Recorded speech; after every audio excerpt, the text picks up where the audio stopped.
Peter Alders. Thank you very much, Madam Deputy Speaker. I congratulate my honourable friends, the members for Hastings and Ryan Darlington, for so ably leading this debate and setting the scene. Whilst it's important to recognise the great work done across the eastern region by East Anglia's children's hospices, in the Great Yarmouth and in the Waveney area, as represented by my right honourable friend, the member for Great Yarmouth, and myself, there is at present a hospice vacuum. Throughout the rest of Suffolk and Norfolk, there are locally based hospices well embedded in and providing great services for their communities.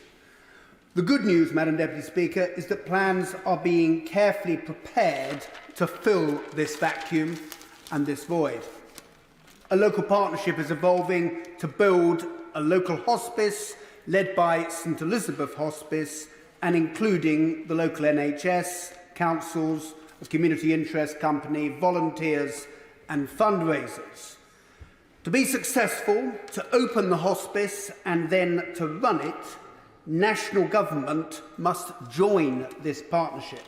And I hope that my right honourable friend, the Minister, who is currently not in her place, in her summing up, will accept this invitation. Madam Deputy Speaker, the Waveney and Great Yarmouth areas desperately need a hospice. We have an ageing population, pockets of deprivation, and as Chris Whitty has highlighted, there are acute health inequalities in coastal communities which a hospice can help level out and remove. As I've mentioned, a well-researched case for the hospice has now been prepared, though it is important to recognise the work done by so many over the years in supporting those in need of end-of-life care and their families. The late Margaret Chadd, who founded East Coast Hospice, had the vision of building a hospice on land bought at Galston. Roberta Lovick, who founded the Louise Hamilton Centre, from which such great support is provided to patients with life-limiting conditions and their families, to the James Paget Hospital, where the Louise Hamilton Centre is based, and to East Coast Community Healthcare, the Lowestoft-based community interest company, who in partnership with St Elizabeth operate 6 specialist beds in Beccles Hospital, as well as providing care in both people's homes and in care homes. Madam Deputy Speaker, building on the work of these local people and these local organisations, a framework is now emerging through which a local hospice can now be built. The cornerstone of this is, of course, as we've heard, the Health and Care Act of 2022, which sets out the legal requirement for ICBs to commission palliative and end-of-life care. The Norfolk and Waveney ICB have responded by carrying out a review of palliative and end-of-life care. This was completed last autumn and highlights the need for 9 urgent and 6 medium to long-term actions. Last March, St Elizabeth Hospice merged with East Coast Hospice and straight away set about conducting a feasibility study into the viability of building up hospice facilities on the Galston site. This study has just been completed, and the conclusion that has been reached is that a hospice should be built in stages, and expressions of interest are now being invited from architects. Madam Deputy Speaker, this is an exciting landmark for which so many people have strived for so many years. St Elizabeth are confident that they can successfully fundraise for hospice capital appeal. However, it is with the ongoing revenue cost of providing core clinical services for a full inpatient unit, as well as outreach community services, that national government support is required. The Norfolk and Waveney ICB, and indeed all ICBs, need central government support and a fundamental rebalancing of national policy so that they can meet the projected growth in demand for palliative care. Madam Deputy Speaker, it is good news that after so many false dawns over so many years, we now have a coherent and well thought through plan for filling the hospice void in the Waveney and Great Yarmouth area. Whilst we should be sanguine, we should also be realistic.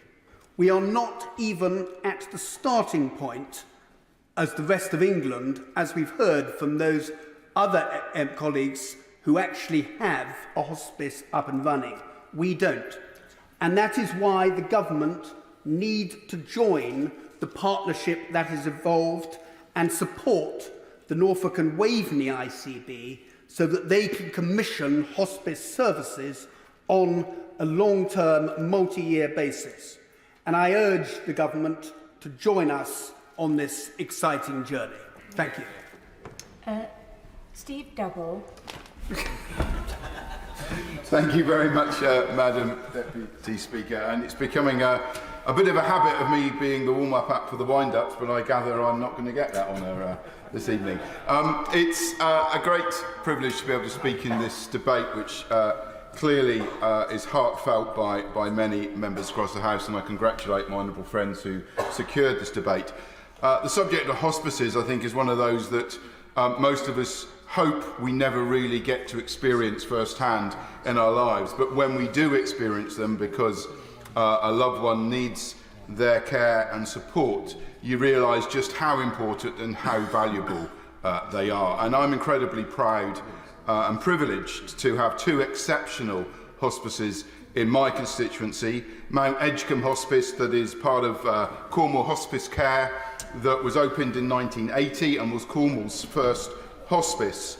It's recently been rated by the CQC as outstanding, and in particular highlighting the caring and personal nature of the service provided by the staff who are responsive to the needs of the patients. And I didn't need the CQC to tell me that, because my family and I know that firsthand, because back in 2007 my mother died of cancer at Mount Edgecombe Hospice. She lost her second battle with breast cancer, and the care and support that we received as a family was absolutely outstanding, and I want to place on record my huge thanks to them.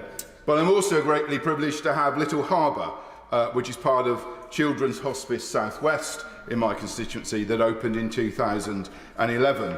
And they provide some of the very best facilities found in any children's hospice in the country, with state-of-the-art facilities there. And having visited it a number of times myself, I can testify that the atmosphere there is truly amazing. And you cannot be helped but be moved by that place. They support children and young people up to the age of 21, including the youngest babies who need their care. And again, at that hospice, the CQC praised the hospice staff for their personalised care and support. And I think that reinforces the very important point that it isn't just the bricks and mortar or the equipment that these hospices provided. It is the staff there and the volunteers that work there that actually make our hospices the amazing places that they are. We're very lucky in Mid-Cornwall to have these two excellent examples of some of the 200 hospices that we have across the country. Both are supported by amazing people, volunteers, fundraisers and donors who play such an important part in ensuring that those hospices can continue. And it isn't just the care that the hospices provide to the people who are sick. We've heard many times in the chamber today about the wraparound care that they provide to families, to friends, that is so important and valuable. And it's clear that the role of hospices... I will briefly, yes, okay. Thank my honourable friend for giving way. He's making a very moving and powerful speech. And he recalls for me my experience at Chestnut Tree House, which provides hospice care for children across Sussex. And although they are striving hard to meet all the demands on services, one of the groups that we haven't mentioned in the course of this debate is those that the hospice may yet reach. They know that there are very, very many more families who would benefit from their care, and they're working hard to do that. Is this something that he also has found in his constituency?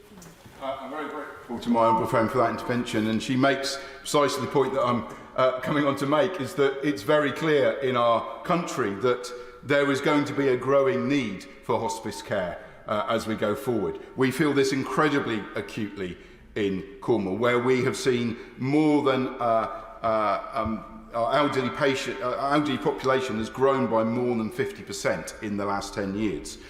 In Cornwall, we're now at the point where almost 1 in 4 of our population is over 70 years old, and that is only going to grow in the years ahead. And that is simply going to mean that there is more demand for hospice care in our country. And that is why it is so important that hospice care is properly funded.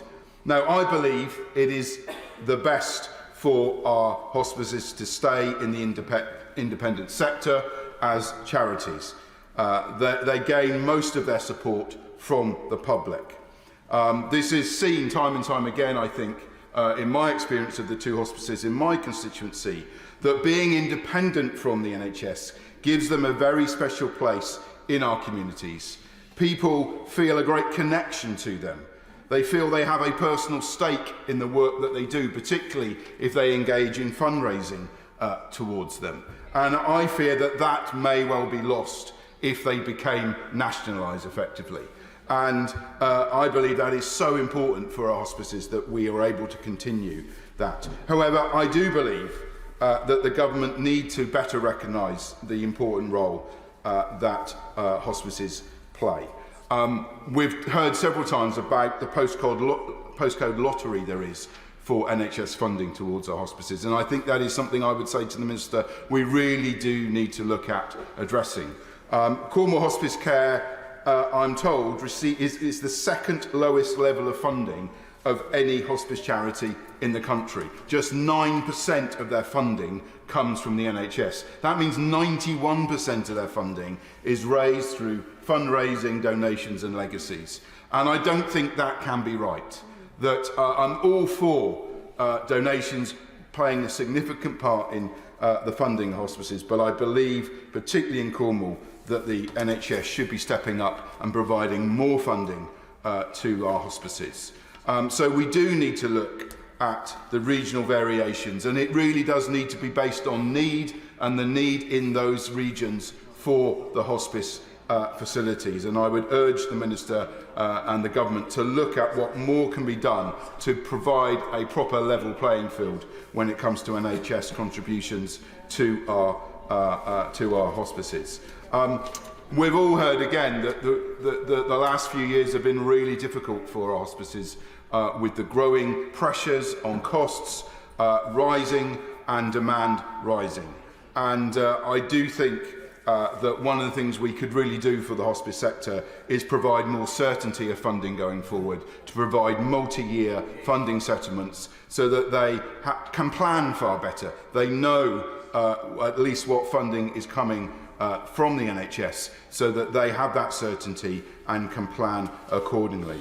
So, in summing up, I just want to place on record again my huge thanks to every hospice in our country and the incredible work they do, both the paid staff, the volunteers and the fundraisers who work so hard and are so generous in providing this vital service to our communities, and particularly to the 2 that I represent in my constituency. And I really hope that there's been a real consensus across the House this evening that whilst we value and we celebrate all the work that they do, we do think that more needs to be done to provide them with a fairer level of funding going forward, so that they can continue to play the vital role that they play for our communities. Yeah. James Sunderland. Madam Deputy Speaker, I'm humbled to be called in this debate, and can I please commend the members for Hastings and Ryan, also Darlington, for bringing this debate to the House this afternoon, and also the Minister who sat through, showed amazing resilience with what's been a long evening.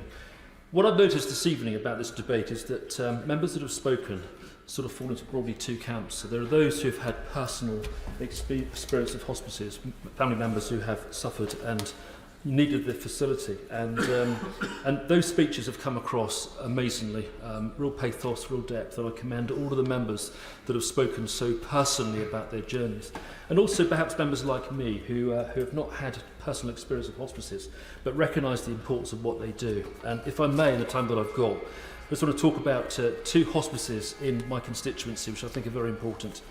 The first one is that Thames Valley Hospice, as it was first known, was officially opened by Her Majesty the Queen in November 1987 in Windsor at Hatch Lane. And that's been serving my constituents and others in Berkshire since that time, showing amazing strength of character in supporting so many people. And my contention this evening with the Minister in her place is the fact that, as we've heard, we do need to refine funding models for hospices. It's been said before numerous times this evening, but in my view the NHS does need to cop up a bit more support. And in my view also it's about timing, because Thames Hospice, I know, awaiting its funding settlement for 24-25 with barely 2 weeks to go, is still waiting for that decision from Frimley ICB. So it's about funding, it's about how much can be funded by the taxpayer, but also it's about getting funding notified up front, and that's really important because it means that they can plan ahead for the year. Thames Hospice in 2016, having provided so much care all that time, was granted planning permission to build a new 22 million state-of-the-art facility on a brand new 8-acre site by Bray Lake, which is just outside Maidenhead in the Royal Borough of Windsor and Maidenhead. And why is that important? Well, it's important because that serves Frimley ICB, it serves many, many constituents to the east of Berkshire, including Bracknell, and I know of many constituents that have had fantastic care there. And in January 2019, work began on the construction of that site.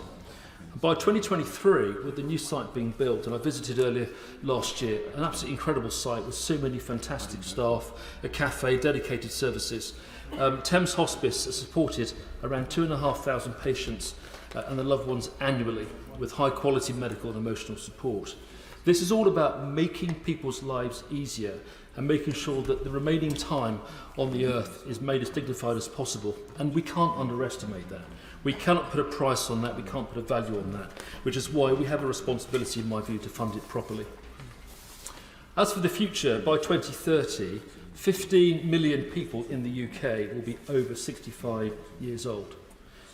We also know that the number of young people with life-limiting neurological conditions has increased by 64% over the last 10 years. That's a really serious figure. And also the incidence of cancer in people under the age of 50 has risen by 79% between 1990 and 2019. Just think about that. These are really serious figures. And what does that mean? It means that the demand for hospice services is only likely to increase over time. Also, costs have increased by 9% at Thames Hospice over the course of the past year, with no commensurate increase in government funding. And that's a very similar picture that we've heard from other speakers this evening. So to put a figure on it, every day at Thames Hospice, they've got to raise £38,000 to subsidise the costs of care. And without even considering investment to grow in the future, this will increase to over £50,000 per day by 2030, based upon a 4% increase year on year. It is a similar picture elsewhere. And to put it in perspective, Thames Hospital itself needs £18.5 million for 2,500 people every year. It's really, really stark. And as I mentioned earlier, Thames Hospice is the end-of-life care provider for the Frimley Health Integrated Care Board in East Berkshire. So it's of direct relevance to my constituents, and I can't thank the staff and the directors at Thames Hospice enough for what they do. Just before I finish, I want to just mention Sebastian's Action Trust as well in Crowthorne. Why is that important? It's important because it provides palliative care for children aged between 0 and 18, and it also supports their families. And a key part of the support that the brilliant Sebastian Action Trust provides is that it provides memory-making support for the families that use the facility. And it also continues to support the families once a child goes to the end-of-life care. Losing a child is devastating anyway, but the fact that Sebastian Action Trust does it so brilliantly in terms of the support that it provides to families, even after that life event, is really remarkable. Would Margaret Friend give way? Please do. Thank you. I'd like to thank my honourable friend for giving way, and just on the issue of funding for children's palliative care, I'm very fortunate in my neck of the woods in West Yorkshire to have the Forget-Me-Not Children's Hospice. We also have the Kirkwood Hospice as well. But just bringing this backbench debate to an end and focusing on hospice funding, I just wanted to highlight the Together for Short Lives campaign ask. And I've just been looking again at their main campaign ask. I know he's mentioned this. It's not just sustainable funding, it's having the surety of that funding moving forward and a multi-year promise and confirmation of funding beyond 24-25 so that children's hospices can plan for the future and continue delivering and caring for children with life-limiting illnesses and for their families. Can I please thank my honourable friend for his intervention, and it's very, very timely because, as we know, palliative care is not formally funded by the NHS, it's privately funded, and it cannot be right that such an important function is hand-to-mouth in terms of the funding that they need. And to prove that point, Sebastian's Action Trust in Crowthorne is going to close their Crowthorne site later this year, called the Woodlands, and as sales expected in autumn 24, it physically cannot afford the care that it's giving to so many families, with the result that it's having to rationalise its own estate and move elsewhere. So in conclusion, in my humble view, with the Minister in place, the funding at the moment from the NHS is just not enough, both for our hospices and also for our palliative care. Please do. I thank my honourable friend for giving way in the powerful case he's making in favour of the hospice movement, indeed all colleagues, during this debate. Does he agree with me that every penny the government gives to the hospice movement takes pressure off the National Health Service? They're doing the job that otherwise the NHS would have to do. And will he join me in congratulating the St Francis Hospice in the village of Havering, Attybower, in my constituency, established in 1975, many years of serving the local people in the London Borough of Havering and the surrounding area. It's a magnificent organisation. The hospice movement does a fantastic job for the people of the entire country, and really it's time for the government to do more. Once again, can I please thank my honourable friend for his intervention, and once again I completely commend everyone in Havering, St Francis and hospice staff there for what they do. It sounds remarkable, and we've heard so many stories this evening of other hospices and palliative care providers right across the country, and the message is quite clear. We need more funding. We've got to establish better funding models for it. We can't rely so much upon charities and donations. We have to make sure also the funding is provided up front. And I just think this is such an important life and death issue. And the fact that also they take, they take pressure off the NHS in terms of what they provide. If you go to Thames Hospice, for example, you look at the facilities there, they're so modern, they're state-of-the-art. I think we could sweat the asset an awful lot more. And perhaps it might even be that underutilised capacity of hospices could in some way be hired back to the NHS for the facilities they've got. But I think we can do more to sweat the assets. Please do. I'm very grateful to my honourable friend for giving me that. I just want to put this one final point in the final backbench contribution to this debate. We've heard many people call for multi-year funding settlements. Now that's not to make life easy for the hospices, but it makes life more sensible for them to be able to plan into the future. In order for them to sign leases, buy equipment, train, recruit and retrain staff. It's there in order. The request for multi-year funding settlements is in order to allow them to put the plans in place to provide the care that they need. Yeah. Once again, thank you to the member for Darlington, and I agree completely. Nobody can plan in a vacuum. And therefore, this is about more money, this is about earlier money, this is also about the ability to plan so that we know what the delta is. Madam Deputy Speaker, I'm going to conclude now, but thank you for the opportunity of speaking this evening. We need more money, Minister, and I know you'll give it to us.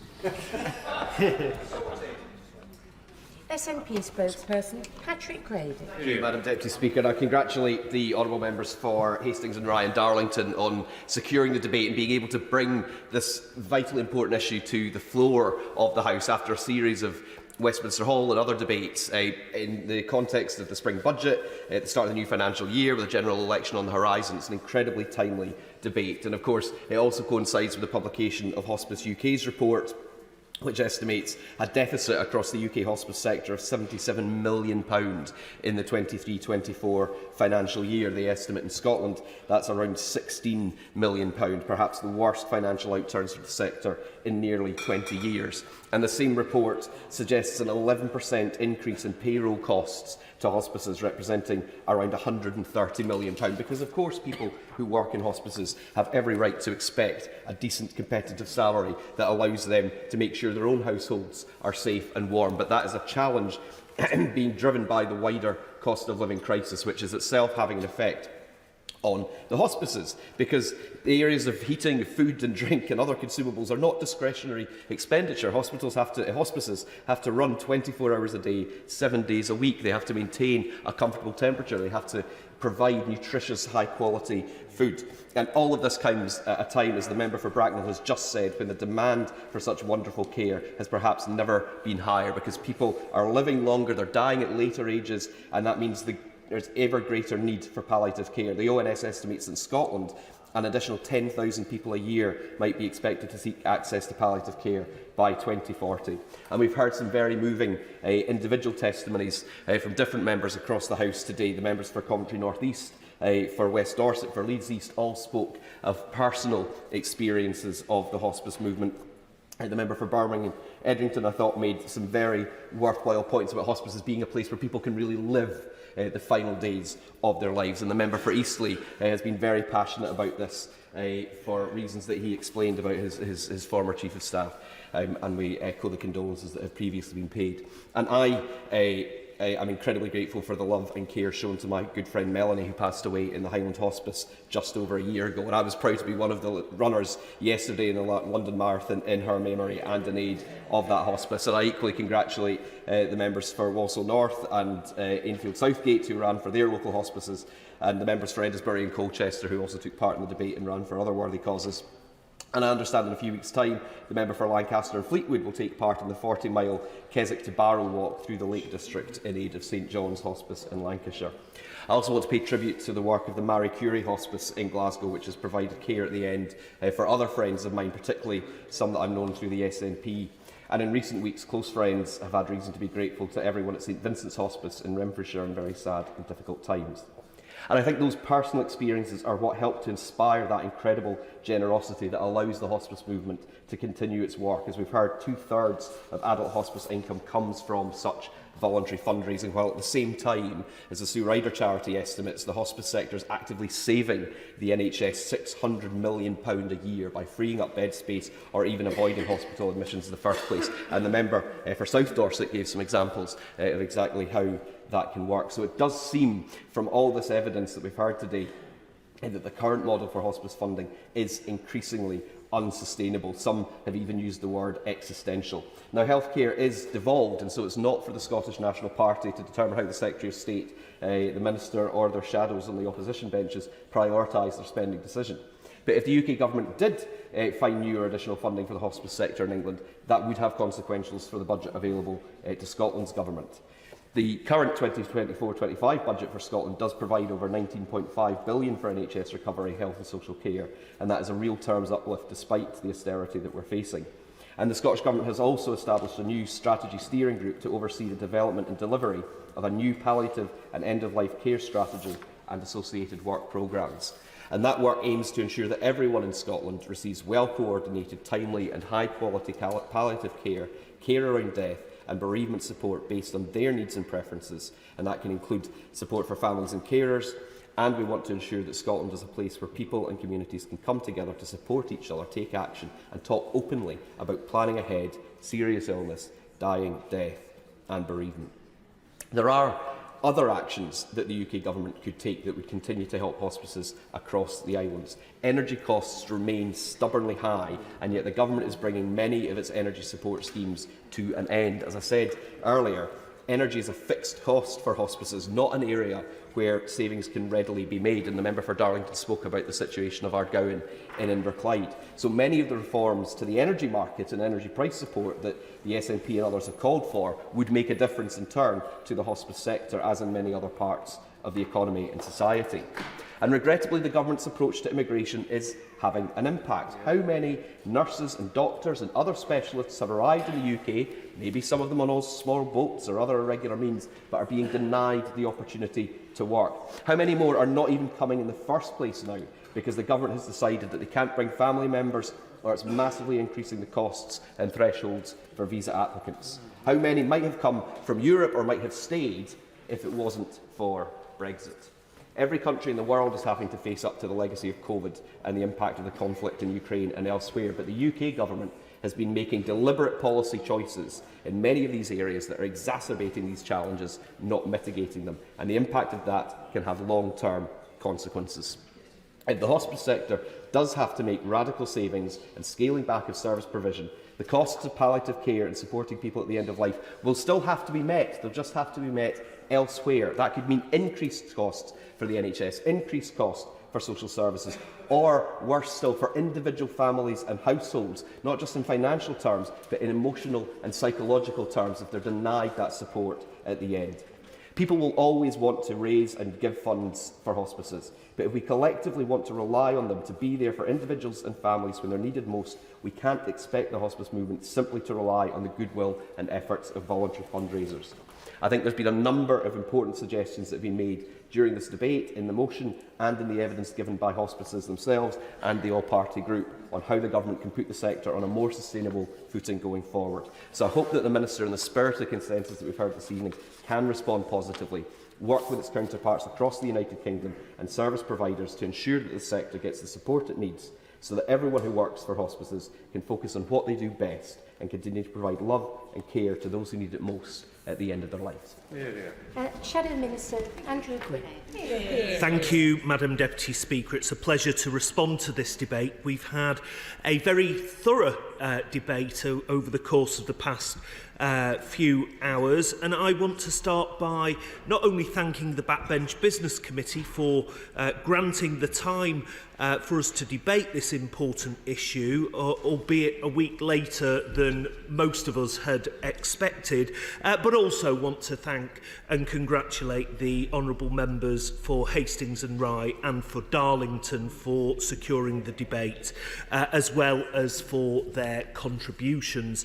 I'd also like to add my thanks to my honourable friends, the member for Enfield Southgate, for Coventry North East, for Birmingham Erdington, for Hammersmith, for York Central, the Right Honourable friend for Hayes and Harlington, and the honourable member, my honourable friend, the member for Leeds East. And on the government benches, the members for Colchester, Southport, Eastleigh, Eddisbury, Basingstoke, North Devon, Bolton West, South Swindon, Loughborough, Isle of Wight, West Dorset, South Dorset, Waveney, St Austell and Newquay and Bracknell, and of course not forgetting the honourable gentleman, the member for Strangford too, and also the contribution of the honourable member for Glasgow North. And can I congratulate all of those that took part in the London Marathon?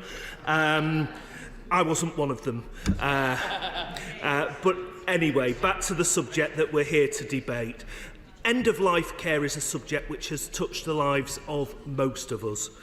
It's a time where our loved ones and the family and friends that surround them can be at their most vulnerable and also in the need of the greatest support. Managed well, end-of-life care can be a healing time for families to come together, but managed badly, it can leave deep and traumatic scars. I need only look at the experience of my family and the experience I had during the deaths of my parents to know how this bears out. It was 30 years ago that I lost my mum to ovarian cancer. I was 19. Her final hours were spent at the end of an old Victorian ward with the curtain pulled around her, and she was in immense pain and suffering, which I remember vividly to this day, and was incredibly hard for our family to manage. But more recently, in 2022, I lost my dad following his own battle with cancer.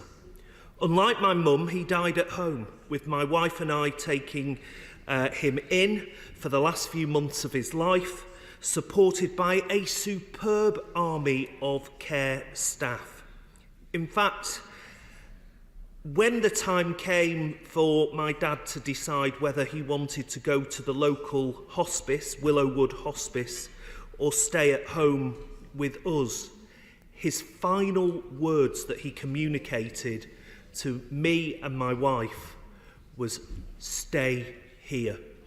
And I think it comes to the point that the honourable gentleman, the member for Colchester, makes in how we talk about death, how we deal with death and end of life, and how for many people they want dignified end of life services at home, and we should do all we can to help facilitate that. And in my dad's case, the whole system worked.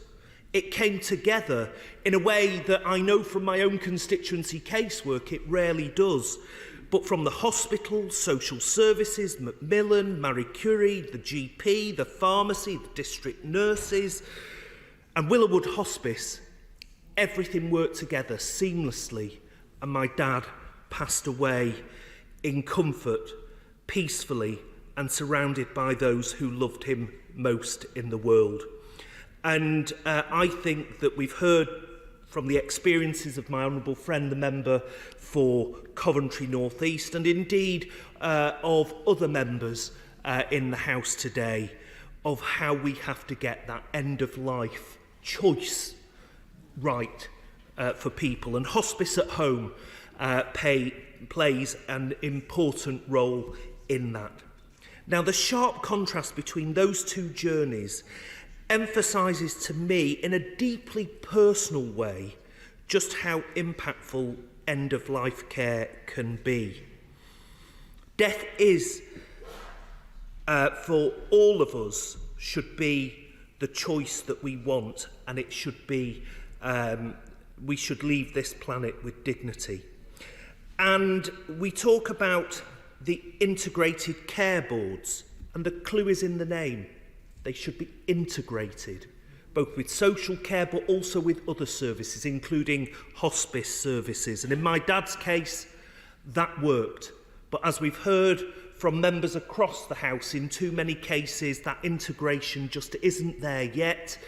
And the ICBs are not spending the money that the government has rightly devolved to them for a specific purpose, not being spent as we would want it to be. Now, hospices play such an important part in that deeply personal journey for hundreds of thousands of people and their families every year right across the country. Working in partnership with existing local systems, hospices ensure people receive the care that is most appropriate to them, considering all their needs. And I want to pay particular tribute to one of my local hospices, Willowwood Hospice in Ashton, Tameside. The tireless work and dedication of their staff was a vital support when caring for my dad in his final days. They showed hospice care at its best, and they have my immense gratitude for all they continue to do. But they, like so many others, find themselves in a perilous financial position. Willowwood faces a structural deficit of £750,000 this financial year. Without finding a way to plug this gap, their services will have to be reduced. And there is real pressure on all hospices to generate their own income, with Hospice UK estimating that as much as 2/3 of income for adult hospices is generated through fundraising, with some like Willowwood having to raise 80% of their funds themselves. Many hospices do incredible fundraising work, with armies of volunteers finding ever more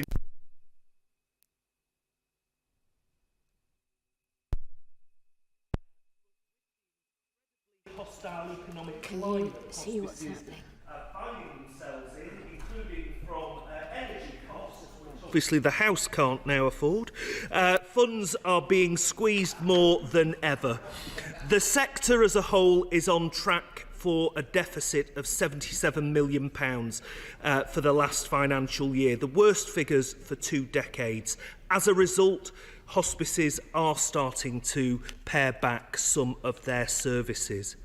But as we've heard, there is also a legal requirement placed on integrated care boards by the Health and Care Act to commission palliative care services in keeping with local need. And we need to make sure that that funding is passported down to the hospices where they need it. We know that there is far from consistent delivery, leaving patients in some parts of the country without adequate services in their own community.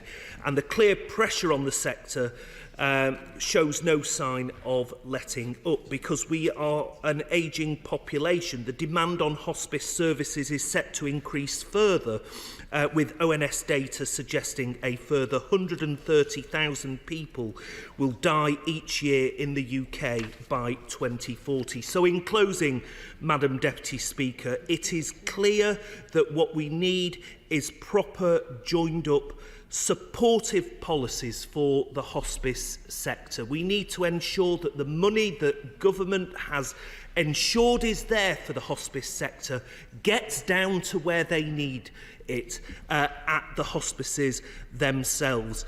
We need to focus on creating a health and care system that is genuinely joined up and has end of life as part of the health policies, the health and well-being policies for each and every one of us.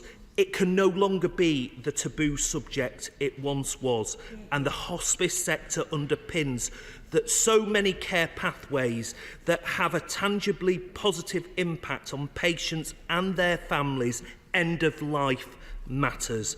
So I want to say that this current government will have our support in ensuring the hospice sector is protected and is supported. Minister. Thank you, Madam Deputy Speaker. And I'd like to start by thanking my honourable friends for Hastings and Rye and for Darlington for securing this debate.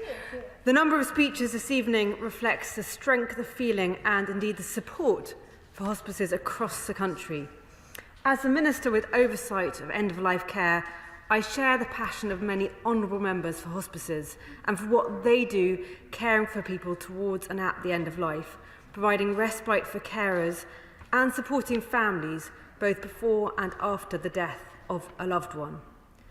Many honourable members have rightly praised the work of hospices who serve their constituents and made special mention of the extraordinary work of hospices for children and young people.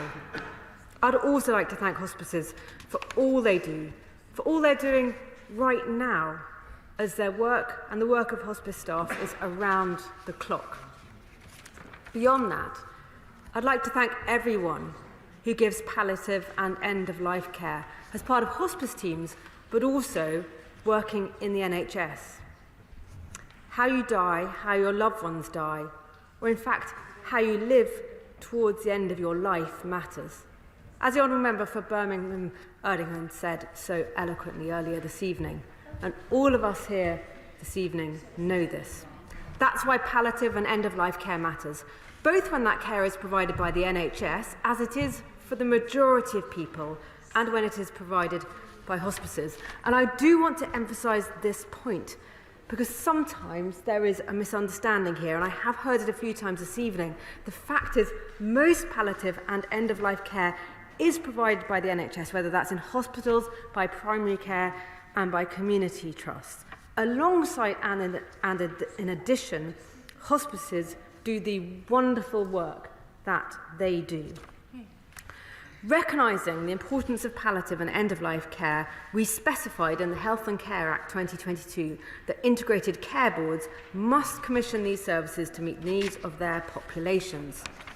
Some honourable members have argued this evening for the funding for hospices to be centralised, so taken away from those integrated care boards and allocated, I assume, either by NHS England or the Department for Health and Social Care. Now, while I understand the motivation of honourable members calling for this, I don't agree. We set up ICBs purposefully to understand the healthcare needs of our local communities and to plan and commission services to meet those needs, and in so doing to reduce health disparities. Our communities and their needs and the services they already have in place are different, and rarely is a one-size-fits-all answer made in Westminster the right answer. Given that, I stand by a more localised approach, though with that there is, of course, variation. Another source of variation is historic. The hospice movement has grown organically. The location of hospices has not been planned to meet demographic need, for instance. Therefore, there are inequalities in access to hospice services, especially for those living in rural and more deprived areas. This variation in access to hospice care has to be taken into account by ICBs in the decisions they must make to ensure that people have access to end-of-life care if they don't live within an area served by hospice, as well as those who do. I am happy to give way to Grateful to my honourable friend for giving way, and she makes a really important point about the holistic nature with which our hospices have developed and emerged.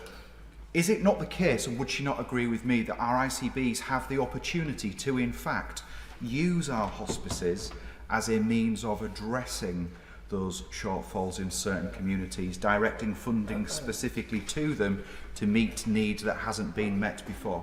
And would she further clarify for me one small point? She's made a clear distinction between NHS provided care and hospice care, but there is many cases around the country where the NHS is funding in full or in part specific services in hospices.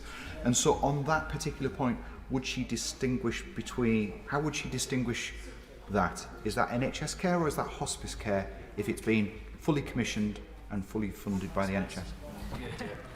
I'll pick up a few of those points. To the point about me speaking about the NHS providing palliative and end-of-life care, I was particularly trying to address what I've heard in some speeches this evening on other occasions, which is a misunderstanding where people think that all end-of-life care and palliative care is provided by hospices. It is more mixed than that. You get a combination. You do indeed get integrated care boards commissioning hospices to provide care. You get hospices providing care independently, directly, and you get NHS services doing so, and you get these teams working together as well, very collaboratively, and actually that diversity is a strength.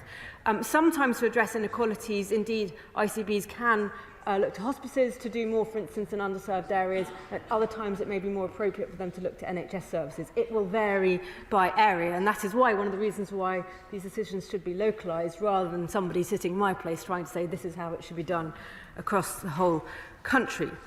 So, as I've said, while I don't agree with centralising hospice funding, what I do agree with, and in fact I am working on, is transparency and accountability of ICBs to their communities and to honourable members as representatives. That's why I have regular meetings with NHS England leads on palliative and end-of-life care.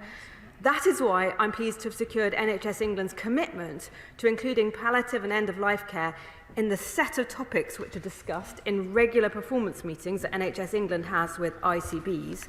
And that is why I'm pushing NHS England and ICBs to improve the data they collect on access to and quality of palliative and end-of-life care.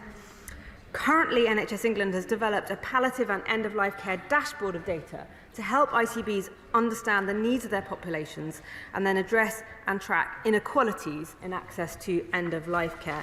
This is progress, but I want this transparency to go further so we all have the data we need to assure ourselves that our ICBs are commissioning the care that our constituents need.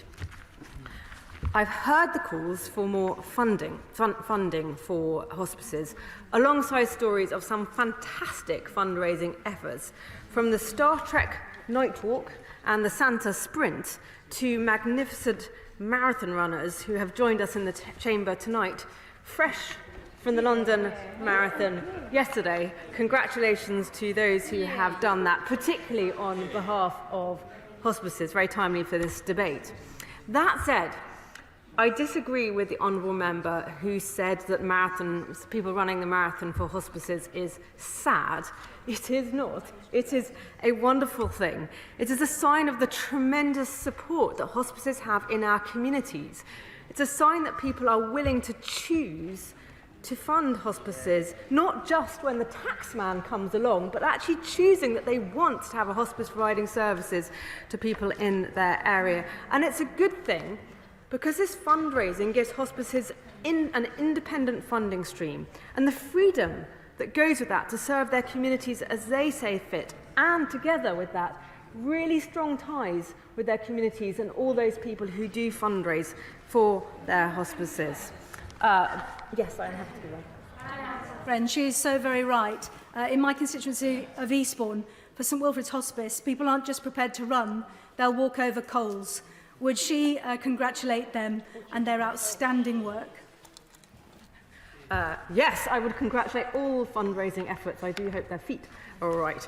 As honourable members know, we in government has provided dedicated additional funding to hospices. In the pandemic, which I played a part in myself, helping them with energy bills and the Children's Hospice Grant, which the NHS has confirmed will go to hospices for this financial year too. Now, looking ahead, I fully appreciate the ask for longer-term certainty of funding. Of course, I understand that. However, funding for hospices, end-of-life care and many other things beyond the current financial year depend on a future spending review. And I am sure all honourable members can understand that I cannot preempt a future spending review, and ICBs similarly will not know their funding until that spending review. So while committing funding beyond the spending review period is not in my power, what I am pushing for is for our healthcare system to encourage and enable more advanced planning by individuals, to consider and set out what you want at the end of your life. Inevitably, some of us will die in hospital, and for some of us that is the right place. But given the choice, many people would rather die at home. So setting out a plan that includes your preference of place of death and indeed what sort of treatments you do or don't want is something we should all, in fact, be doing. And as my right honourable friend for, I've said for Buckland, Swindon, said, sorry, and my honourable friend and fabulous health colleague, the MP for Colchester, we should talk more about death and plan for it.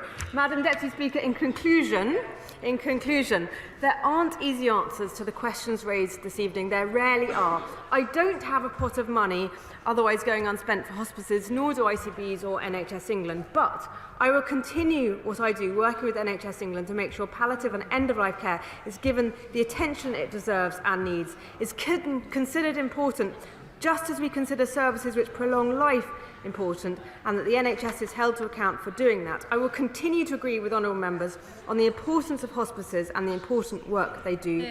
I see this as a minister, as a constituency MP, and from my own family. I will never forget saying goodbye to my grandmother in a hospice near Yeovil, and I will always be grateful. Thank you. Sally on Hart to wind up. Madam Deputy Speaker, I'd like to thank the members of the Backbench Business Committee for granting this important debate in this House, and to all the members who spoke today, and to Hospice UK for their dedicated work and support. And I'd especially like to thank St Michael's Hospice and Demelza, their staff and all the volunteers, as well as local people for their donations and fundraising, especially during challenging economic times. And I'd like to thank my honourable friend for Darlington for all his long-standing hard work and advocacy on behalf of hospices and end-of-life care. Members from across the House have spoken collectively on this important issue. There is so much passion for our hospices and consensus which shows that the funding of hospices, palliative and end-of-life care is not a political issue.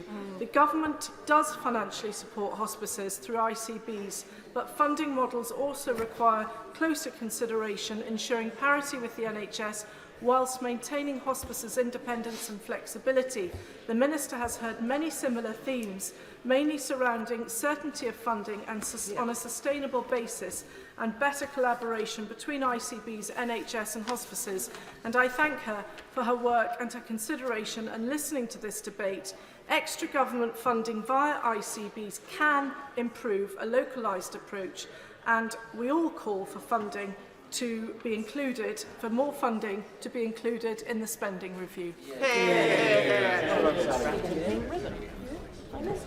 The question is, as on the order paper, As many as are of that opinion say aye. Aye. The contrary, no. I think the ayes have it. The ayes have it.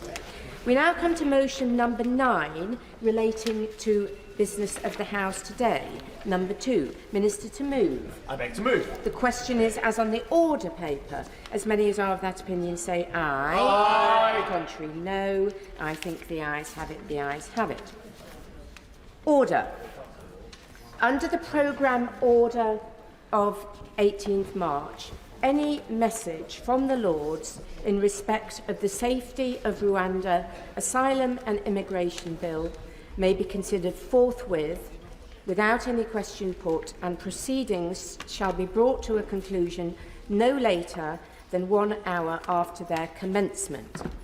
A message has been received from the Lords that the Lords do not insist on an amendment to the safety of Rwanda asylum and immigration bill to which the Commons have disagreed, but propose an amendment in lieu to which they desire the agreement of the Commons, and they do not insist on another amendment to which the Commons have disagreed. The Lords' amendment and a government motion relating to it are available online and in the Vote Office.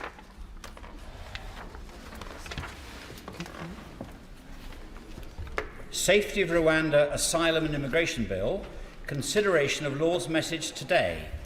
Now, before we move to consideration of the Lord's message received today, I can confirm that nothing in the Lord's message engages Commons financial privilege. I call the Minister to move the motion to disagree with the Lord's Amendment 3J. Minister Michael Tompkins. Madam Deputy Speaker, thank you very much indeed, and it's a great pleasure to open this debate, and I beg to move that this House disagrees with the Lord's Amendments 3J. Madam Deputy Speaker, may I start by echoing and agreeing with my honourable friend, the member for East Worthing and Shoreham, who started his own speech during the last debate just a very short number of hours ago by agreeing with what the opposition spokesman said about there being nothing new to say, just pitying that he then spent 40 minutes saying nothing new. I don't intend to emulate what the Shadow Minister did on the last occasion, because in fact, turning to the Amendments 3J, it's very clear that they're almost identical to the previous amendments that we debated and that this House rejected just a short number of hours ago. It's in 2 parts, inserting when the Rwanda may be treated as a safe country and inserting when Rwanda must cease to be treated as a safe country. The amendment singular is not necessary.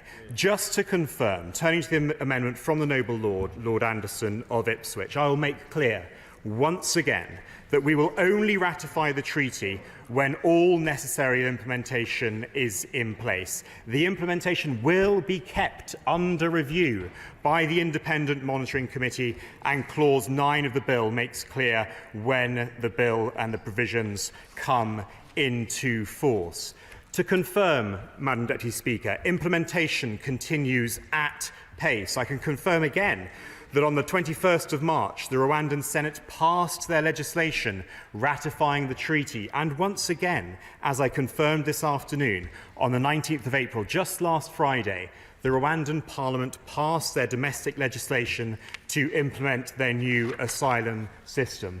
In an attempt to reassure my right honourable and learned friend, as we have made clear, if the Monitoring Committee were to raise any issues to the Joint Committee, standing members of the Joint Committee are senior officials of the government of this country and of the government of Rwanda, and the government will, of course, listen.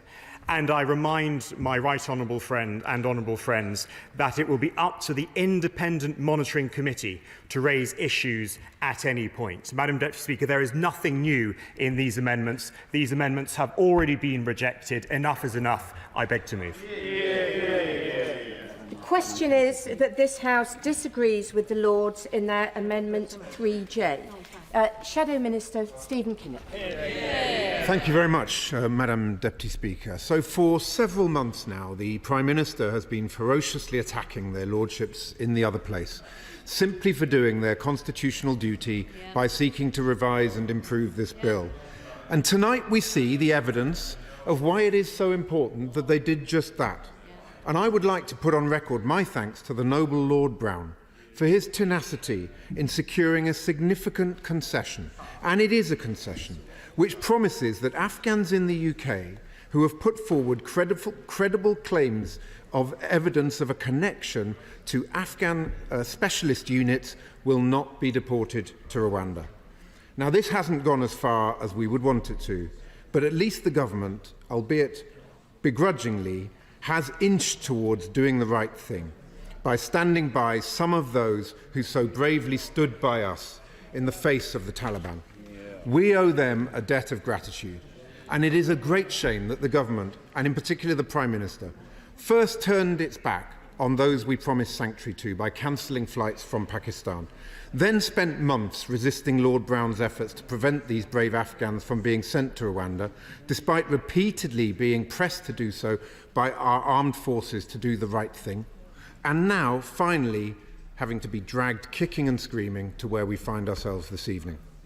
Even this afternoon, the Minister's response to my honourable friend, the member for Walthamstow, who's not in a place at the moment, was revealing. She raised in detail a case of her constituent who supported British efforts, but whose family was stuck in Afghanistan. And yet the Minister couldn't even bring himself to reassure my honourable friend that he would meet with her or even look into the specifics of that case. That's why it'll be so important for us to hold the government to account on this concession, because it's so difficult to take what ministers say at face value. Turning now to the amendment in the name of Lord Anderson, I find it staggering that ministers still haven't conceded on this very basic point, that this House is not just trying to legislate that Rwanda is safe now, in other words, that white is black and black is white, but that Rwanda is safe in perpetuity. The noble Lord Anderson was right in what he said in the other place this evening, that this is a post-truth bill. You cannot possibly legislate for something which is in the lap of the gods. Now, I spoke earlier about the dangerous and turbulent world in which we live, and the threat that at any point the situation in Rwanda could change radically, just as it could in any other country. But let us not forget that just 6 years ago, I will give way. The Labour leadership is its inconsistency. But will he just confirm that in the last decade, Rwanda is seen to be so unsafe that the UN has rehoused in Rwanda safely 30,000 refugees from other countries? Well, I thank the honourable member for his intervention, and I'm very glad that he asks about what's happened in the last decade. Because let's not forget that just 6 years ago, 11 refugees were shot dead by the Rwandan police for protesting about food shortages, as reported by the UN. So I thank the honourable member for that point, because I think he makes the point clearly for me, that 6 years ago, 11 refugees were shot dead. I'd welcome his comments on that point. Does he want to intervene again? There's 30,000. I'm sorry about that incident, but the 30,000 refugees, 30,000 refugees, 30,000 refugees have been safely. 30,000 refugees have been safely rehoused in Rwanda. It is deemed to be safe by the United Nations. It is deemed to be safe by pretty much everybody apart from the Labour Party. That is the point. The whole point of this is that we do not have a crystal ball in this House. The evidence of what happened 6 years ago should clearly give us some cause for concern. All that this amendment seeks to do is create a position whereby the Independent Monitoring Committee, handpicked by the government, is able to advise the Home Secretary on laying a statement, and that is absolutely fair enough. So I simply cannot... I will give way. I'm grateful to my honourable friend, and I was listening carefully to the intervention that he took that referred to the last decade and the 30,000. But of course, is my honourable friend aware that within the past 12 months, the UK has accepted a refugee from Rwanda? I thank my honourable friend, and it's not just one refugee. Many refugees are taken from Rwanda to this country, which really does beg the question as to how safe that country can be. But all the amendment seeks to do is trust but verify. It puts a mechanism in place which is the kind of mechanism which is embedded in thousands and thousands of pieces of legislation that are on the statute book. So I simply cannot understand why the government can't simply accept this amendment and enable the Home Secretary to allay a statement on whether or not Rwanda is safe or unsafe. That would provide important safeguards, and of course it is not in any way a wrecking amendment, just like all of the other amendments that the government has rejected. They do not prevent flights from taking off. Madam Deputy Speaker, at his press conference this morning, the Prime Minister boasted about the progress that he's supposedly been making to stop the Tory small boats chaos. And yet, as he stood at that very lectern, it emerged that small boat crossings have increased by 24% compared to the same period last year. Next, he refused to give details about the operationalisation of the Rwanda scheme, saying that, and I quote, "we will not be giving away sensitive operational detail which could hinder all the progress made to date." Or so he thought, because it subsequently emerged that one of his ministers had left behind under some chairs in the front row a secret document entitled Official Sensitive, which included, wait for it, operational details of how the scheme will work. You simply could not make it up, Madam Deputy Speaker. Yet another day of chaos, empty boasts and shambolic incompetence. But to be fair to the Prime Minister, there was one point he made in his press conference that we on these benches did agree with. In response to a question from the media, he clearly stated that the test for this policy will not be whether a few symbolic flights take off, as his former friend and the Immigration Minister had previously said, the former Immigration Minister, but, in the Prime Minister's words, success is when the boats have been stopped. Well, that's how he wants to be judged. And that, I can assure the House, is how we on these benches will judge him and how the public will judge him too. For 2 years now, we've been urging the Prime Minister to stop the boasts and instead start stopping the Tory boats' chaos. But sadly, he has chosen to ignore us on both fronts. Instead, we need Labour's plan to redirect the Rwanda money into a cross-border police unit, to smash the criminal gangs upstream, and a returns and enforcement unit to remove those who have no right to be here, reversing the decline in removals that we have seen under this government. Because only Labour's plan can fix our country's broken asylum system. And only Labour's plan can restore order at our border. Those benches opposite, they don't want to hear it, but that is the reality of the situation that we're in, Madam Deputy Speaker. Thank you very much, and I hope that every member opposite will join me in the division lobbies this evening. Sir Robert Buckland. It was going so well, and then it descended into a second reading diatribe from a Labour opposition that has absolutely nothing to say about the serious challenge of immigration, pretends that it will do what this government's doing, only slightly better, but doesn't really approach the level of events and the seriousness of the issue that we need to trouble. It is a blank page that we face on the other side of the House. Let's just deal very briefly then with the issue that we have left. I still think that there is strong merit in what their lordships say about not just the way in which we designate Rwanda to be a safe country, but the way in which, if in future things change, we have a parliamentary mechanism to deal with it. It does seem to me that in the absence of this amendment, there would be the need for further primary legislation in future, which I don't think is a great place for the government to end up. However, I do think that in the context of where we are with the detailed consideration of Lord's amendments, there does come a time when I think the unelected House does have to cede to the authority of the elected House. And I think, Madam Deputy Speaker, we are now approaching that moment. And whilst I don't resile at all in any way from the merits of the argument, I think in looking at the bigger picture and remembering the balance that we have to strike here, and also, frankly, thinking ahead as to what future governments might end up, hopefully not of a different complexion to our own, but of the balance that we need to strike between both houses, I do judge that now is probably the time for us to... I will give way. Wouldn't the right honourable member's argument have more weight about whether their lordships should cave in if this actually had any mandate from the people? But this wasn't mentioned in a general election. It wasn't in a manifesto. It's not the will of the people. I think the honourable gentleman's argument has merit about Salisbury Addison when it comes to the principle of a bill, and I think that their lordships have absolutely the leeway to deal with it in the way that they have on the basis that it wasn't in a manifesto. He's not wrong about that, but there is a more fundamental point about the way in which the balance between both houses has to be maintained. Now, this is the fourth round of ping-pong. I think the record is 7.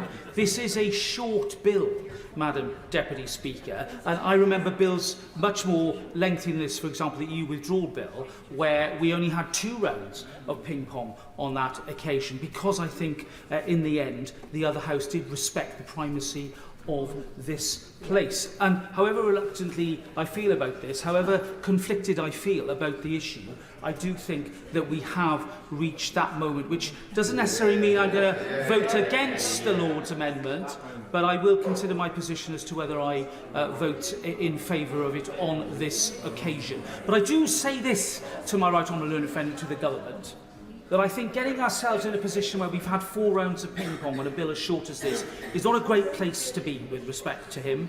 And I do think that had the government made some other concessions, as it's now properly done on the Afghan question, as it did on the modern-day slavery question, then perhaps we wouldn't have had to wait this long at this late hour, and goodness knows perhaps to a later hour before making those concessions. I just remind my honourable friends that I do think that Lord's amendments are not about the principle of the bill, they're about the detail of scrutiny, and that I think in the spirit that he's approached these amendments, I think it would have been wiser that we'd reached this position slightly earlier. But that's the only criticism I offer at this stage, and the principle now of the bill is settled, and the will of this House should prevail.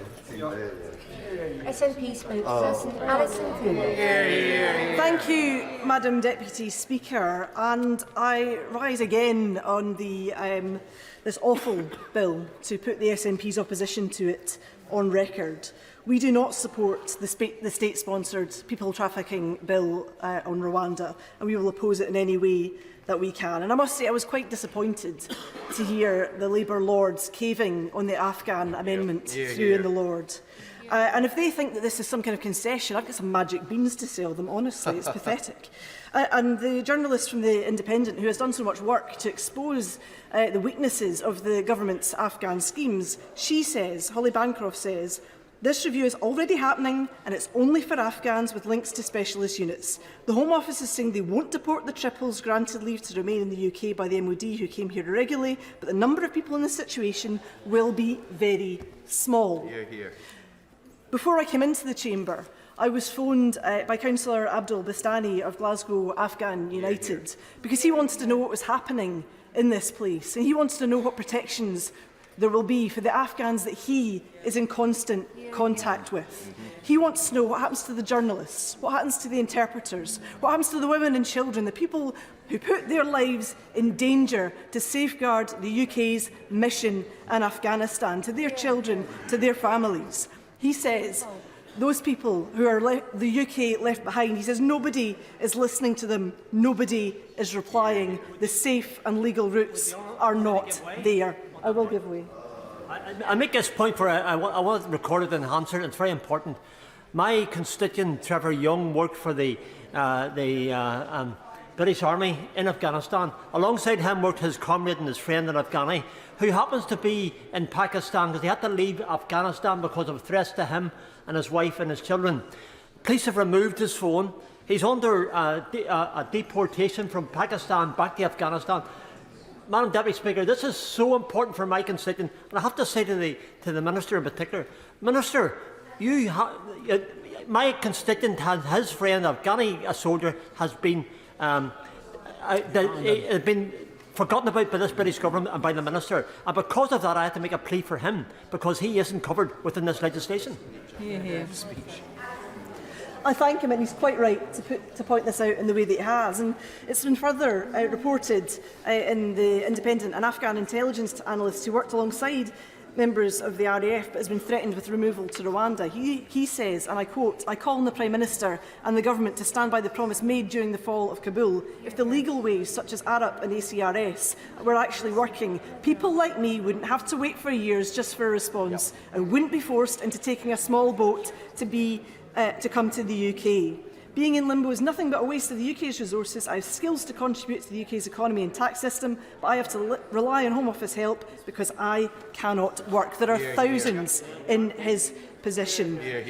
I further had an email from a person who emails me quite regularly. I don't know if this person ever gets a response from the ARAP email that he emails and the other people that he copies into this. But I see these emails that come in, and I read these emails that come in, and I think it's in tribute to Syed, who is constantly seeking some safety, that I would read this. He says, "You caused me to miss the evacuation flights. Why should I be in this situation? It's all because of you. I can't endure it anymore. I am tired and I'm faced with so many challenges. It happened several times today that I had to stop myself with difficulty, crying in the middle of the street.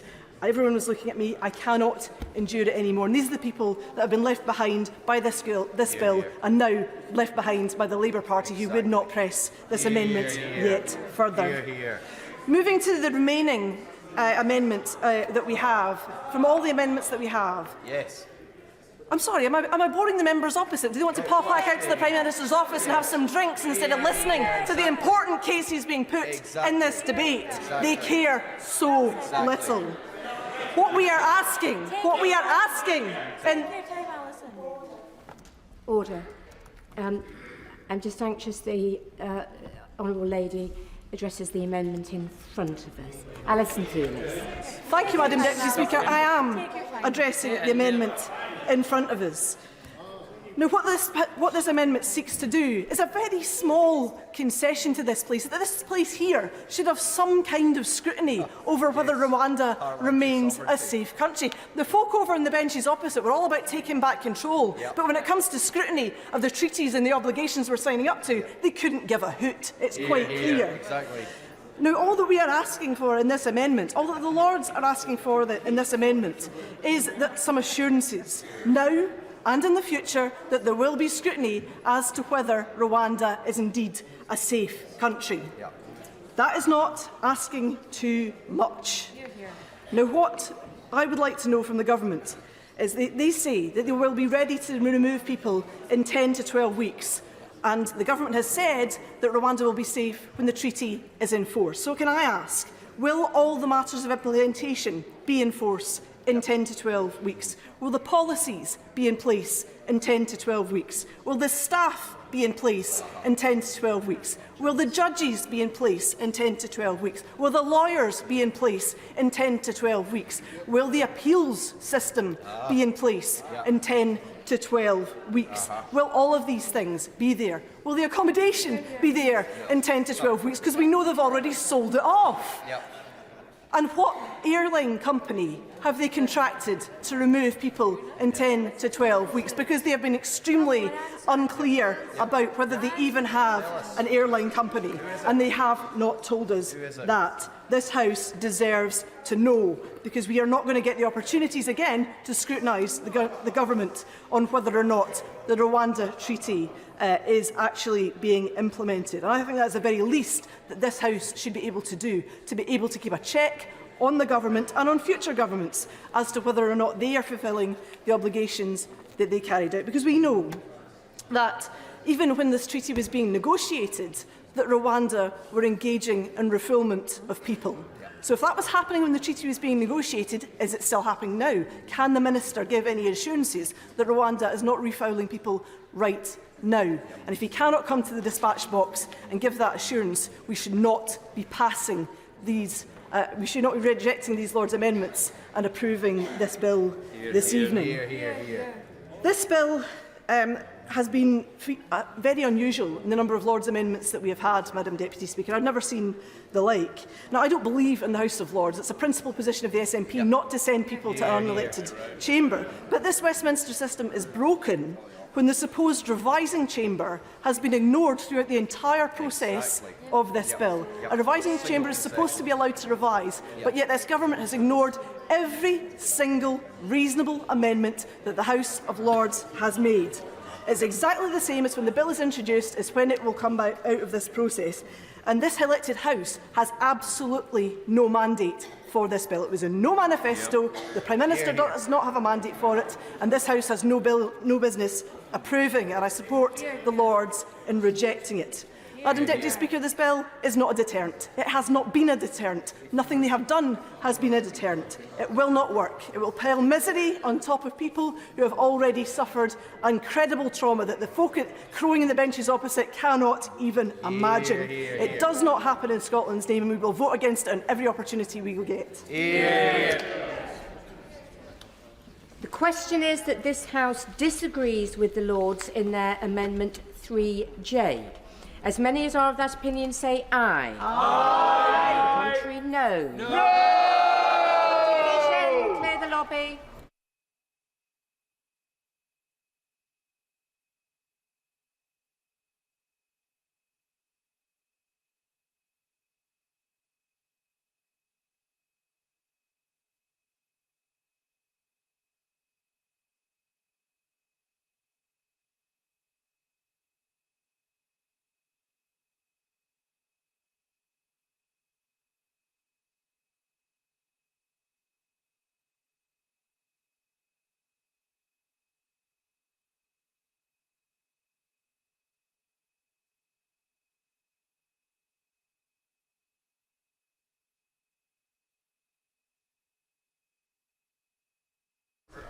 The question is that this House disagrees with the Lords in their Amendment 3J.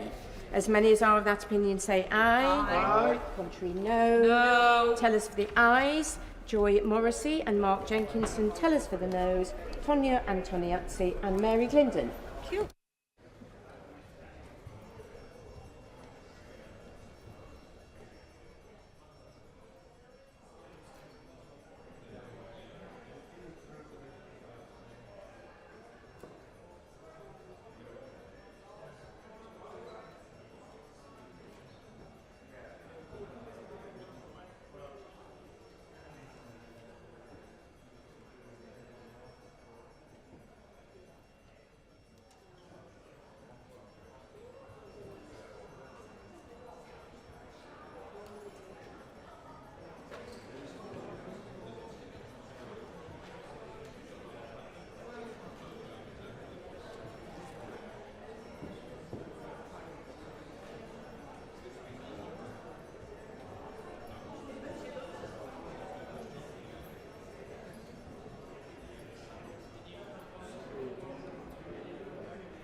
Order.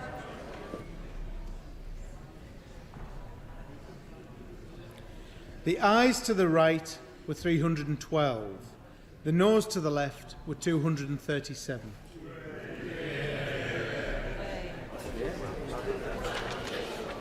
Thank you.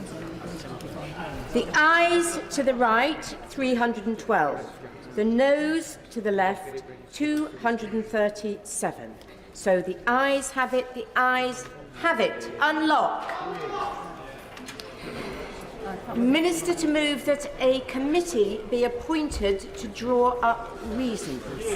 I beg to move that a committee be appointed to draw up a reason to be assigned to the Lords for disagreeing to their amendment. That Michael Tomlinson, Scott Mann, Kieran Mullen, James Sunderland, Stephen Kinnock, Colleen Fletcher and Alison Fulis be members of the committee. That Michael Tomlinson be the chair of the committee. That 3 be the quorum of the committee. And that the committee do withdraw immediately. Yeah. The question is that a committee be appointed to draw up a reason to be assigned to the Lords for disagreeing to their Amendment 3J. That Michael Tomlinson, Scott Mann, Kieran Mullen, James Sunderland, Stephen Kinnock, Colleen Fletcher and Alison Thulis be members of the committee. That Michael Tomlinson be the chair of the committee. That 3 be the quorum of the committee. That the committee do withdraw immediately. As many as are of that opinion say aye. Aye. Of the contrary, no. Division, clear the lobby.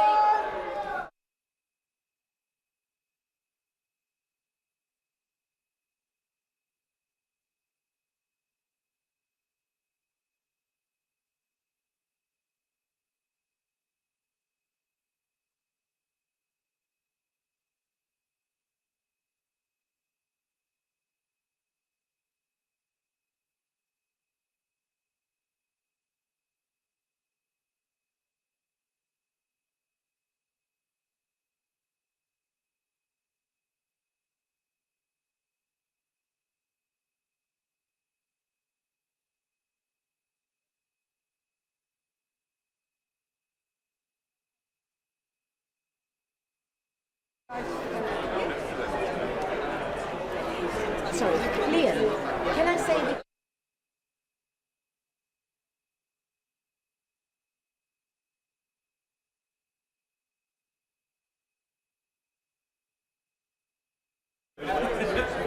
the question is that a reasons committee be appointed along the lines as I've just set out. As many as are of that opinion say aye. Aye. The contrary, no. Tellers for the ayes, Joy Morrissey and Mark Jenkinson. Tellers for the noes, Peter Grant and Stephen Bonner.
Lord Chairman.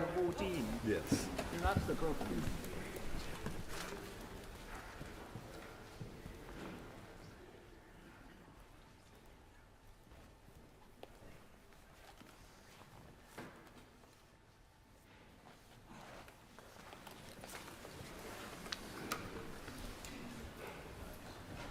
Message from the Commons that they disagree to the amendment made by the Lords to the Safety of Rwanda Asylum and Immigration Bill, for which they assign a reason.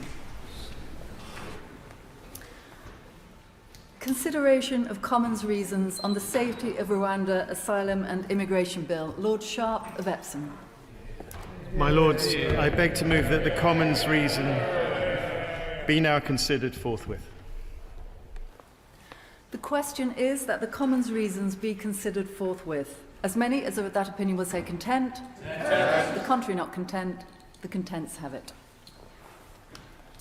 My Lords, I beg to move motion A that this House do not insist on its Amendment 3J, to which the Commons have disagreed for their reason 3K.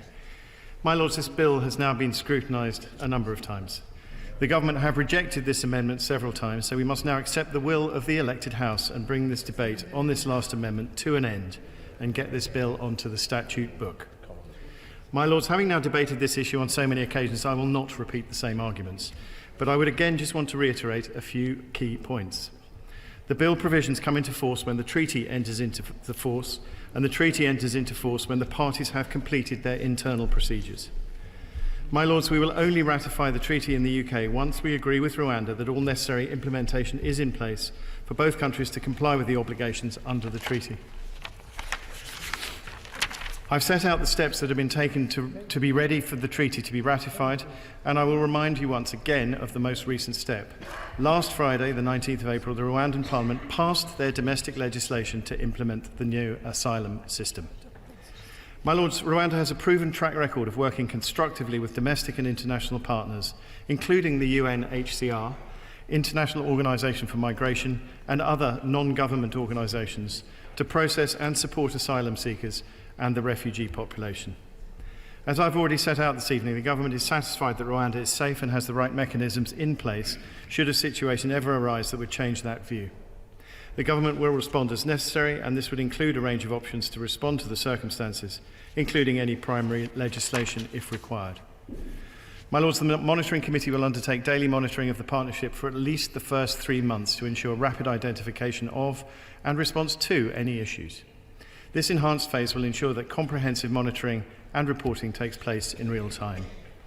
During the period of enhanced monitoring, the Monitoring Committee will report to the Joint Committee in accordance with an agreed action plan to include weekly and bi-weekly reporting as required. The implementation of these provisions in practice will be kept under review by the Independent Monitoring Committee, whose role was enhanced by the treaty, who will ensure compliance. My Lords, I beg to move. The question is that motion A be agreed to. Amendment 3J, in my name, turned out to be the last one standing. So may I say just a few words at its funeral. It was not much, perhaps, compared with some of those amendments that had already been defeated. Indeed, it survived so long under the guidance of the noble and learned Lord Hope of Craighead, who I'm delighted to see back in his place, precisely because it was so modest and so unthreatening to the government's policy.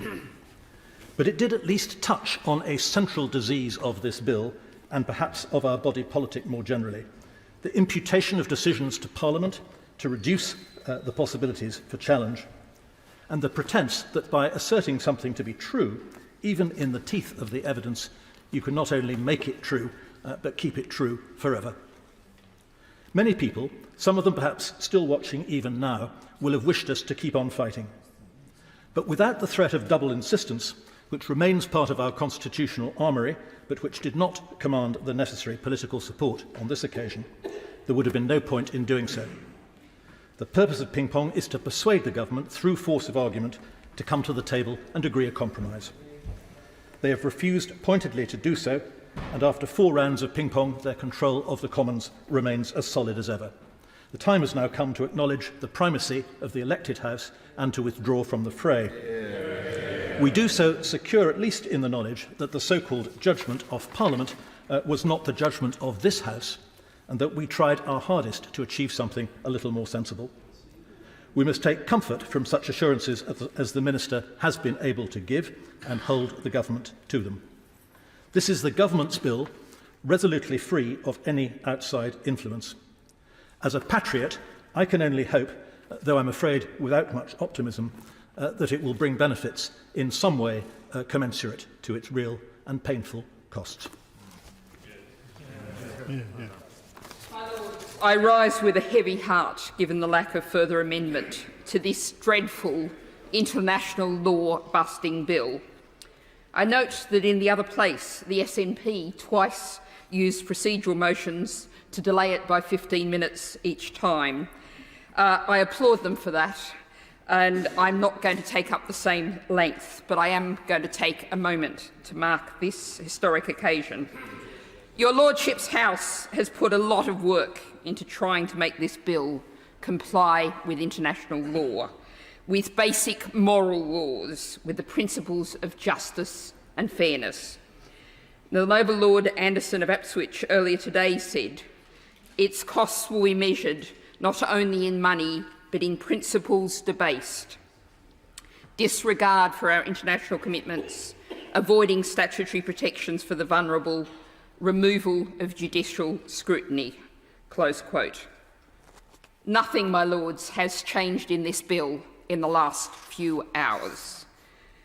Now, I note that Amnesty International this evening warned airline companies that many members of the public take an extremely negative view of the content of the policy. Now, those were really unnecessary words, because no company of any repute whatsoever is going to take part in implementing this dreadful policy. That's a measure of this bill and the disgraceful, despicable actions it represents. I'm disappointed to see the almost empty benches around me.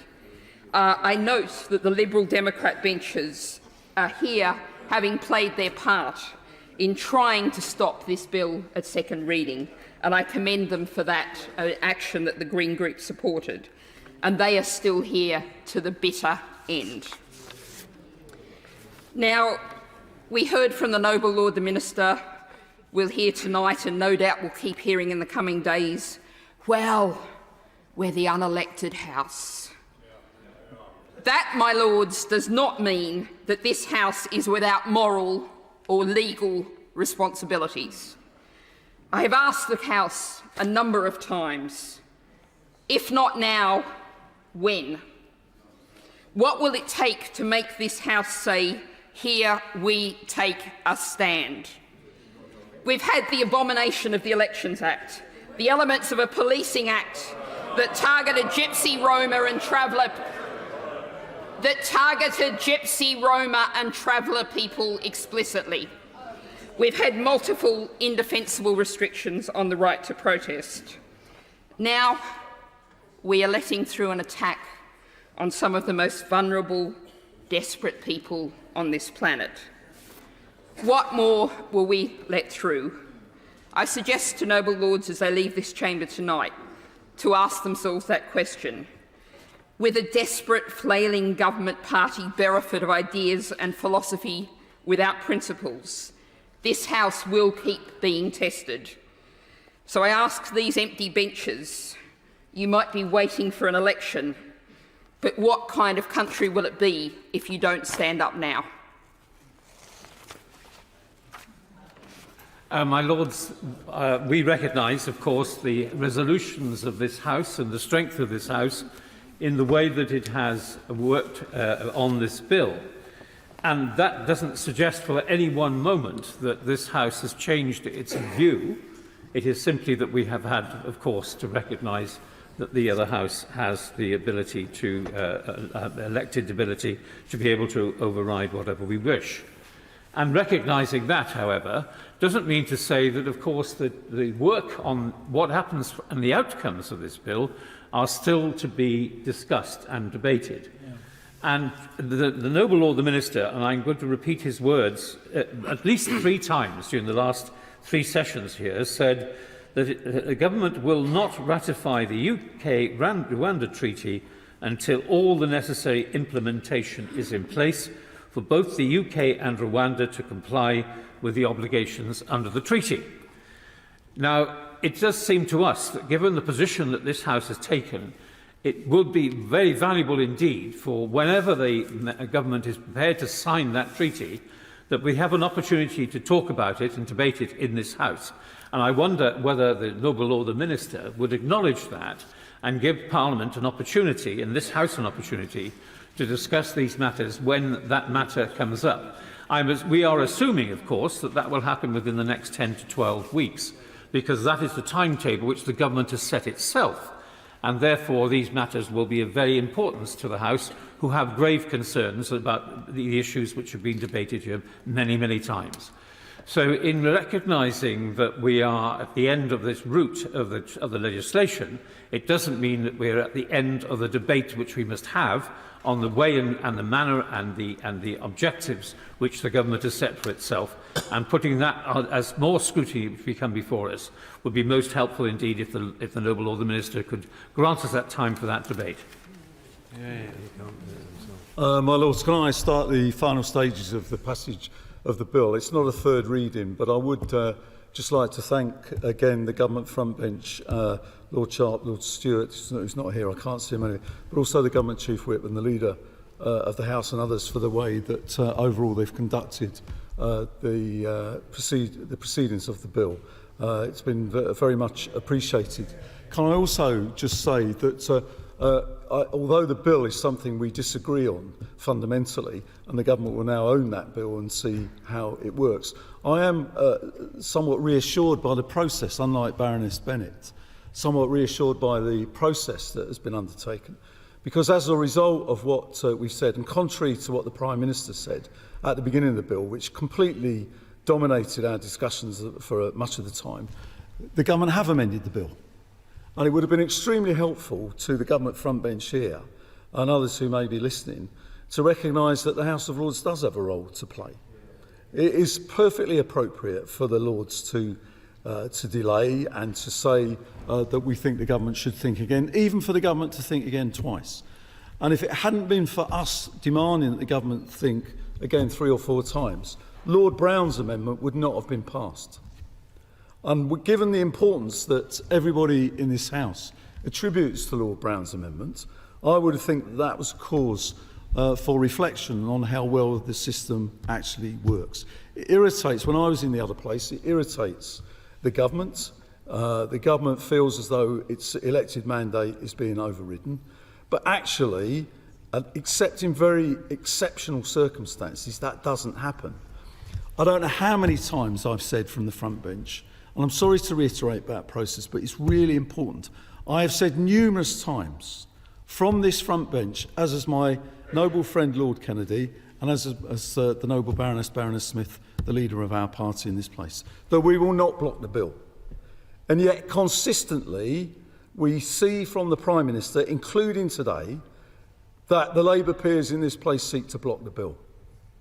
I just say, when I hope that the noble Lords opposite come to this side of the House and we go to that side of the House, I hope that will happen.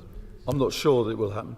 But if it does happen, I hope that noble Lords will reflect when we put forward various pieces of legislation to do with trade union rights, for example, to do with all of those sorts of other bills that we've suggested, that they will remember that the role of the House of Lords in those circumstances will be to challenge a Labour government at that time, which hopefully will come in place, but that they will not seek to block or undermine the elected will of the people, which is not what we've sought to do. So, I hope, in the concluding remarks that I'm making, that the serious point I'm making about the way that the political system operates in this country should be a cause for us to reflect on, that with respect to this bill, although we fundamentally disagree with it, it has worked reasonably well. And as I say, I look forward to that happening in the future. The government now own the bill. The government will see whether it will work or not. We've arrived at a position where we've made certain demands, and one by one they've been overturned by the government, to be left with 2 changes. which I think are important. One we've mentioned about Lord Brown with respect to veterans, which the government front bench here actually thought was the right thing to do as well, and we helped them persuade their own Prime Minister to do that. The second point was, and not to be forgotten, and it's a shame Baroness Butler-Sloss isn't here, but Lord Randall would have been pleased, was the change with respect to modern slavery. A modest change, but actually a change which was important with respect to reporting the consequences of the bill with respect to modern slavery. So with those brief remarks, can I finish by thanking again Lord Sharp for the courtesy and all of the government front bench in the Lords, and to say the bill now will go forward. The Prime Minister will no doubt will read in the papers tomorrow at great length, and he's briefed some of them already, how he's got his way with the House of Lords, how he's pushed aside those who sought to obstruct the elected will of the people. He will know, as will the noble Lord Sharp, many others in here, that was never, ever the intention of His Majesty's opposition. But no doubt we will read in the papers tomorrow that it was. I think that actually isn't a great reflection on the way Parliament operates, and actually reflecting on the good way that it's operating should be the headline tomorrow. If I might intervene briefly, if I ask my noble friend for indulgence. I think that what the noble Lord opposite said are important remarks, and of course this House has a major role, an abiding role, in asking the elected House to think again. But as the noble Lord opposite said, I mean, we're now 4 times into this process. I believe that this House is at its best, as again the noble Lord implied, when we have dialogue across the chamber and understanding and tolerance across the chamber.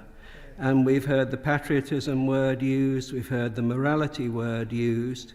I think that, not by the noble Lord opposite, I think that I believe, in my experience as leader of this House, that this is a patriotic House, whatever the party and whatever the person.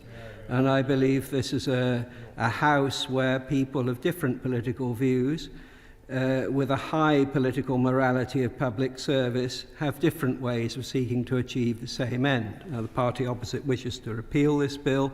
Hopefully this bill will shortly be passed. I do think, and I've said this before on other occasions, and I'm sorry I crave the indulgence of the House at rising at this, but I think it's an important point. I think we do need to discuss with the embers of the passage of this important bill, which I understand was controversial in this House, not the occasion.